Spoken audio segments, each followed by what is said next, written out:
Hello friends, आज हम देखने वाले हैं सारणिकों के प्रगुण अर्थात प्रॉपर्टीज ऑफ डिटर्मिनेंट्स। तो इसका पहला प्रगुण या गुण क्या है?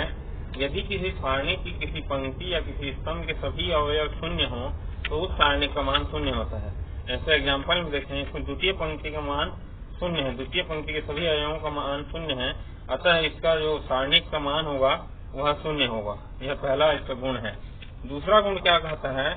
यदि किसी सारणी की पंक्तियों को स्तंभों में तथा स्तंभों को पंक्तियों में परस्पर बदल दिया जाए तो सारणी का मान अपरिवर्तित रहता है। जैसे यहाँ पंक्ति है A11, A12, A13।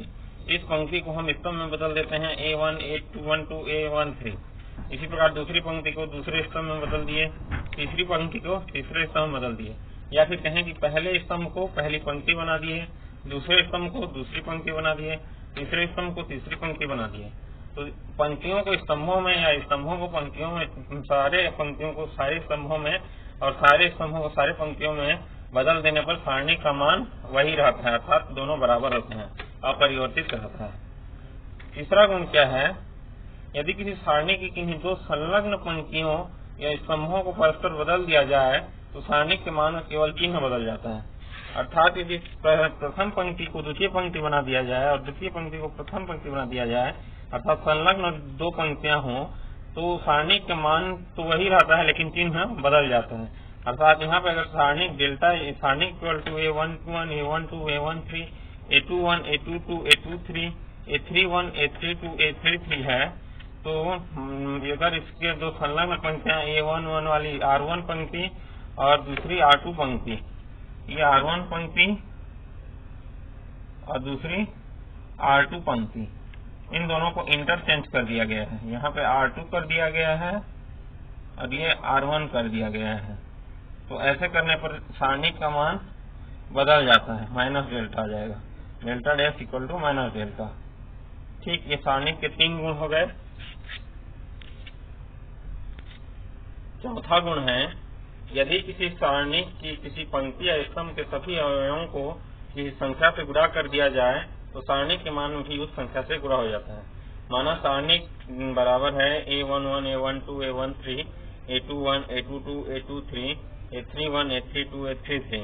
अब इसकी प्रथम पंक्ति में यदि k का गुणा कर दिया जाए, प्रथम पंक्ति के सभी अवयवों में k का गुणा कर दिया जाए तो ये हो जाएगा K11, K12, K13, बाकी सेम रहेगा। तो यहाँ पे डेल्टा डैश का वैल्यू क्या होगा? ये जो k है तीनों स्तंभों में और एक ही पंक्ति में, ये बाहर आ जाएगा, k हो जाएगा, और जो सारणिक बचेगा वो डेल्टा होगा, मतलब जो दिया हुआ सारणिक है वो। तो ये डेल्टा डैश मतलब सारणिक जो k के साथ है, k का गुणा किया गया है इसके प्रथम पंक्ति के सभी अवयवों में, तो डेल्टा डैश बराबर क्या हो जाएगा? k delta. अर्थात वह सारणी उसके किसी पंक्ति के जो संख्या से गुणा किया जाता है उस संख्या के गुणन और उसके बराबर हो जाता है, k इंटू डेल्टा हो जाएगा। अगला प्रॉपर्टी क्या है? पांचवा, यदि किसी सारणी की कोई दो पंक्तियां या स्तंभ सर्वसम हो तो सारणी का मान शून्य हो जाता है। तो यहाँ पे देखते हैं दूसरा पंक्ति ये वाला और तीसरा पंक्ति, दूसरा और तीसरा पंक्ति के अवयव समान है, सर्वसम है, अतः उस सारणी का मान इस प्रगुण से शून्य हो जाएगा। ये होता है पांचवा प्रगुण।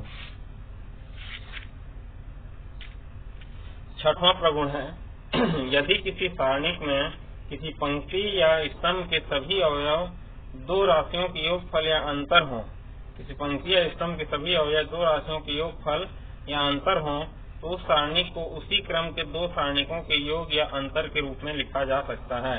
यहाँ पे इस सारणी की प्रथम पंक्ति में सम का योग किया गया है, जोड़ का इस्तेमाल किया गया है। सभी अवयवों में दो राशियों के योगफल अंतर होते हैं, योगफल है दो राशियों का, ये भी योगफल है, ये भी योगफल है। तो इस सारणी को अलग अलग दो सारणिक के रूप में लिखा जा सकता है, जिसमें कि दूसरा सारणिक बनेगा वो उसी क्रम का होगा और जो योग की गई राशि होंगी वो योग होगा, अर्थात लैम्डा अल्फा गामा, यहाँ पे योग हुआ है लैम्डा अल्फा गामा, उसकी अलग से यहाँ पे प्रथम पंक्ति में लैम्डा अल्फा गामा होगा, बाकी दोनों पंक्तियां सेम रहेंगी। ये छठवां प्रगुण है। अगला प्रगुण है सातवां, यदि किसी सारणी को किसी पंक्ति या स्तंभ के प्रत्येक अवयव में किसी दूसरी पंक्ति या स्तंभ के संगत अवयवों को किसी एक ही राशि में गुणा करके जोड़ या घटा दिया जाए तो सारणिक का मान अपरिवर्तित रहता है। इसका मतलब क्या है, यदि किसी सारणिक के किसी स्तंभ के प्रत्येक, माना कि हमने स्तंभ 1 लिया, किसी सारणिक के स्तंभ के प्रत्येक अवयव में किसी दूसरी स्तंभ के संगत